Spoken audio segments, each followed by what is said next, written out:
Y bueno, la economía, como estamos en la facultad, con la Facultad de Ingeniería Financiera y Contaduría, vamos a entender un poquito de qué es la economía en el nuevo orden mundial. ¿Cómo funciona la economía en el nuevo orden mundial? Con esta reestructuración de los conceptos de la posmodernidad, la modernidad, etcétera, también la economía se distorsiona, se modifica, cambia. Y el claro ejemplo de lo que nos espera en el futuro, económicamente hablando, es, por ejemplo, la frase del Foro Económico Mundial, una de las organizaciones más importantes en ámbito económico, académico. El Foro de Davos se llamaba anteriormente, dice: bienvenidos a 2030. No tendrás nada, no tendrás privacidad, pero la vida nunca ha sido mejor, dice, ¿no? Hay un tuit de Ida Auken, este era el artículo que publicó, era ministro de Dinamarca, dice: bienvenido a 2030, no tengo nada y soy feliz. La frase del Foro Económico Mundial es: en 2030 no tendrás nada y serás feliz. ¿Por qué? Porque la economía, de acuerdo al Foro Económico Mundial, y de acuerdo a la Agenda 2030, nos dice que se debe reestructurar con los 17 Objetivos de Desarrollo Sostenible, y estos objetivos son 3 puntos fundamentales económicamente hablando, que son la economía de servicios y alquileres, la eliminación del trabajo y el reemplazo por inteligencia artificial, y la llegada del ingreso básico universal. Entonces, comencemos con lo primero, la economía de servicios y alquileres. En esta sociedad sin propiedad privada, se llega a una digitalización de todo, o sea, de todos los servicios, los servicios, las cosas que se compran, que se venden. Y alquileres, porque si no existe propiedad privada, entonces yo solo puedo alquilar las cosas y no puedo comprarlas. Y la eliminación del trabajo precisamente surge con la idea del Foro Económico Mundial y de la ONU, con la llegada de la inteligencia artificial, ¿no? Que debido a los procesos de inteligencia artificial se van a ir reemplazando los trabajos que hacían a veces varias profesiones y la gente va a quedar desempleada, ¿no? Y como el desempleo va a aumentar a niveles estratosféricos con la llegada de la inteligencia artificial, va a ser necesario, según la ONU, un ingreso básico universal de acuerdo a una ciudadanía mundial, ¿no? Entonces, este ingreso básico universal se le va a pagar a la gente precisamente por la cantidad de desempleo. Y por último, la eliminación de la propiedad privada. Entonces, el Foro Económico Mundial y la Agenda 2030 nos dice que en 2030 no tendremos nada y seremos felices, y es prácticamente un calco de la teoría, bueno, si se podría llamar teoría económica del comunismo, ¿no? Que nos dice una sociedad donde se elimina la propiedad privada, el capitalismo, y las clases sociales se genere una especie de utopía donde todos somos felices y no existe la propiedad privada. Es prácticamente un calco. Yo lo suelo representar en el libro, hay un capítulo de economía que habla específicamente de cómo será la economía en el nuevo orden, y yo lo ejemplifico con la curva de Laffer, ¿no? La curva de Laffer es una ecuación no lineal que nos dice la relación que existe entre los ingresos y del Estado y los tipos impositivos, ¿no? Se puede resumir de manera muy sencilla con esto, ¿no? Si los impuestos o los tipos impositivos son del 0, entonces los ingresos del Estado son 0. Si los impuestos son 100%, entonces los ingresos serán 0. ¿Por qué? Porque nadie trabajaría para que todo se le sea decomisado. Yo creo que si los impuestos son 100, entonces precisamente es lo que plantea Laffer, ¿no? Es que nadie trabajaría precisamente para que todo se le sea expropiado.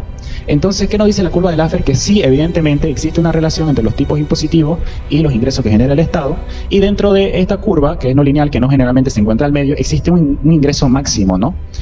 Un punto de recaudación máxima, y si nosotros nos ubicamos a la derecha o a la izquierda, se amplía o se reduce la recaudación tributaria. Es decir, es una política que generalmente se utiliza para hacer reformas en el sistema tributario. Ahora, ¿qué tiene que ver esto con la Agenda 2030 y la eliminación de la propiedad privada? Porque si existe una relación entre los ingresos y los tipos impositivos, también existe una relación entre el trabajo y la propiedad privada. ¿Por qué? Porque nadie trabajaría para que se le sea decomisado el 100%. Es decir, sí, matemáticamente existe una relación entre la confiscación o los tipos impositivos y la generación de trabajo. Entonces vemos que las políticas en el futuro generalmente van con reducir los días laborales, ¿no? Generalmente la izquierda se jacta de que los malvados capitalistas antes explotaban a la gente y se creó, gracias a la llegada del socialismo, etcétera, la semana laboral, ¿no? Entonces, como el progresismo busca este progreso indefinido, entonces cada vez se tienen que reducir más los días laborales. Ahora pasamos a 4 días, ya muchos países lo están implementando, entonces cada vez se reduce más y llegamos a una sociedad sin trabajo, ¿no? Una sociedad que no trabaja. Entonces uno diría, ¿y ejemplos de sociedades sin trabajo existen? No tenemos que ir muy lejos para ver un ejemplo de una sociedad sin trabajo. Por ejemplo, la Sociedad de Planeros de Argentina, con la llegada del presidente Javier Milei, con el que tuve la dicha de haber poder trabajado, él eliminó parte de los planes, o sea, de la Sociedad de Planeros, pero generalmente era una sociedad que vivía prácticamente del Estado y no trabajaba, ¿no? Iba, recibía un subsidio mensual, un salario básico universal, y bueno, no trabajaba, ¿no? El problema con esto, el problema con la sociedad sin trabajo, es que este ingreso alguien lo tiene que pagar, ¿no? No existen las cosas gratis. Generalmente la izquierda se jacta de dar educación gratuita, dar incluso abortos seguros y gratuitos, educación, salud gratuita, no, nada es gratis, alguien la tiene que pagar. Y el problema económico con esto es que esta sociedad sin trabajo, si todo el mundo deja de trabajar, entonces los ingresos tienen que venir de algún lado. Y es por eso que vemos generalmente que después de haber redistribuido con el aumento de impuestos, cuando ya no se puede confiscar demasiado a la gente, entonces a lo que se recurre es a la emisión monetaria. Y cuando se emite demasiado dinero, entonces generas inflación y terminas por destruir la economía, que es generalmente lo que nosotros estamos viviendo, ¿no? Con este aumento de la inflación. Entonces prácticamente lo que nos dice la sociedad sin trabajo es que efectivamente sería una destrucción de la economía. Y el problema de esto, que yo se planteo en el libro desde un punto de vista económico, es si no existe la propiedad privada, entonces, ¿quién crea los bienes de consumo? La inteligencia artificial, los robots. ¿Quién es el dueño de los medios de producción? ¿Y a quién se le alquilarían los bienes y servicios que se prestarían en este supuesto 2030, ¿no? Este es el gran problema que tiene la agenda del Foro Económico Mundial. Y, por ejemplo, vemos que los argumentos en favor de una renta básica universal de la ONU nos dice que, claro, como este postulado de la sociedad sin trabajo, con la llegada de las inteligencias artificiales, entonces se tiene que dar una renta básica universal, un ingreso básico universal. Y aquí llegan las CBDC, que son las Central Bank Digital Currency, las criptomonedas de banca centralizada, que no tienen nada que ver con las criptomonedas como el Bitcoin, etcétera, que son descentralizadas. Estas son totalmente centralizadas. Es decir, es lo peor de dos mundos. La digitalización, por una parte, porque no existe propiedad privada, no existe algo tangible, ya los billetes ya no son fiat, ya no los tenemos en la mano, sino que son digitales, entonces no los poseemos, y la centralización de la economía a nivel mundial. Entonces lo que vemos en el 2030 precisamente es la centralización de todos los procesos de la vida humana, tanto económicos como bioéticos, por así decirlo, en manos de este supraestado internacional, o denominado también por los revolucionarios franceses como Civitas Gentum, ¿no? Y con la llegada de la CBDC y el ingreso básico universal se forma también la ciudadanía mundial. Ahora, para que entiendan un poquito sobre la digitalización de las cosas, en el libro pongo un ejemplo, que es el ejemplo de los videojuegos. Entonces, algunos que jueguen videojuegos acá se darán cuenta que nosotros descargamos los videojuegos, no los compramos. Antes los comprábamos un DVD para ver una película, y el DVD lo teníamos físico, ¿no? Era de nuestra propiedad, lo podíamos ver cuando nosotros nos dé la gana, lo podíamos poner una tarde, etcétera. No podía venir a mi casa y sacarme el DVD, no, yo lo podía ver cuando me dé la gana. Ahora, con la llegada de la digitalización, ya existe Netflix, ya no tengo las cosas físicas, entonces se empieza a digitalizar, se empieza a eliminar la propiedad privada, y se está llegando a esta sociedad de servicios y de alquileres, donde todo es centralizado en manos de las megacorporaciones o el Estado en este caso. Con esto se llega a los activos intangibles, que prácticamente son licencias de uso. O sea, yo ni siquiera soy dueño de los videojuegos que compro, de las películas que veo. Entonces todo se digitaliza. Para pasar estas diapositivas yo las tuve que pasar por un correo electrónico, pero si mañana me cierran el correo, entonces me quedo sin diapositiva. Yo pude haber comprado varios juegos en Steam en $30, pero si Steam le da la gana y me cierra la cuenta, entonces realmente soy dueño de los juegos que compro. Esta es la pregunta que nos hacemos, ¿no? No, lo que realmente sucede es que nosotros somos dueños de licencias, de activos intangibles que nosotros utilizamos y que prácticamente no son, si se puede considerar activos, pero no son propiedad física tangible. Ahora, el problema de la sociedad sin propiedad privada es la comida, ¿no? No existe comida digital. La comida sí o sí se tendría que comprar. No existe comida digital. Entonces, ¿cómo soluciona esto el Foro Económico Mundial? Nos dice, por ejemplo las megacorporaciones, que debido a la propiedad intelectual se pueden patentar y privatizar los seres vivos, ¿no? En este caso las semillas. Se crean semillas suicidas, por ejemplo Monsanto creó una semilla que se suicida después de su primera cosecha, ¿no? Entonces ya ni siquiera nosotros nos vamos a poder comprar una manzana, la vamos a querer cultivar y no, otra persona es dueño de Monsanto, no puedo ni siquiera sembrarlo, ¿no? Entonces vemos esta centralización de todos los procesos humanos, manos del Estado, de las megacorporaciones, en este caso es Monsanto, con los organismos genéticamente modificados. Y precisamente eso es lo que vemos con la llegada de la carne artificial. ¿Por qué? Porque la carne artificial tiene patente, tiene derechos de autor, en este caso el mayor inversionista en esto es Bill Gates, y es por eso que la agenda busca eliminar el consumo de carne, dice, ¿no? Para 2030 ya la gente no comerá carne. Y bueno, vemos un paralelo con el animalismo, ¿no? Este ejemplo que vimos al principio, donde se le decía a la gente que no tiene que comer carne.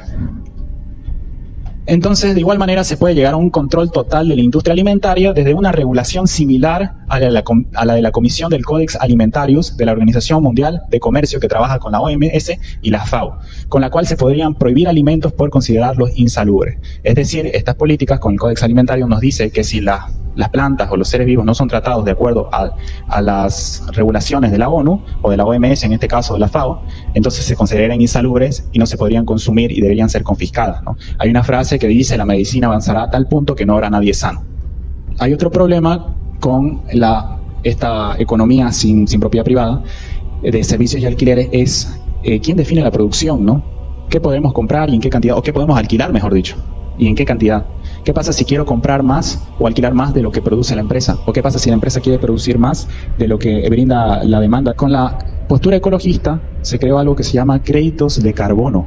Los créditos de carbono son regulaciones que limitan la producción del mercado y en este caso de esta centralización de producción en el caso de la sociedad sin propiedad privada, porque los vendedores no podrán vender más de lo que las cuotas de carbono te permitan y los compradores no podrán comprar más de lo que nos permitan las cuotas de carbono. Es decir, el ecologismo precisamente salva con las cuotas de carbono la distopía del Foro Económico Mundial, le da una solución con las cuotas de carbono a la variante del problema económico que supuestamente tendría la ONU.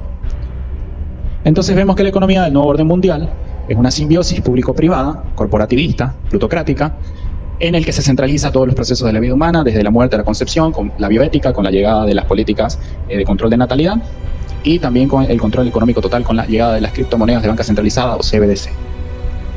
Y vemos que el Estado nuevamente juega un rol fundamental con el Leviatán de Thomas Hobbes.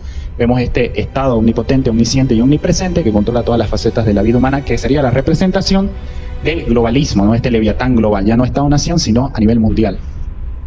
Y bueno, acá termina un poquito la charla. En el libro se habla de muchas otras cosas. Lo que yo quería darles es una breve introducción de lo que es el título del libro, la deconstrucción del viejo orden, y un poquito lo que es la posmodernidad, la plutocracia, la entropía, etc. Entonces, si quieren conocer un poquito más acerca del entramado económico, cómo funciona, cómo se financia, cómo solucionan este problema de curva de Laffer, etc. Toda la teoría económica está en el libro, entonces lo pueden adquirir, lo trajimos acá para poder ofrecérselo. Y también tienen un QR que lo pueden escanear para que hablen a un teléfono y lo puedan adquirir también tanto en digital como en físico, ¿no? También el libro se vende en Amazon. It's an international criminal conspiracy.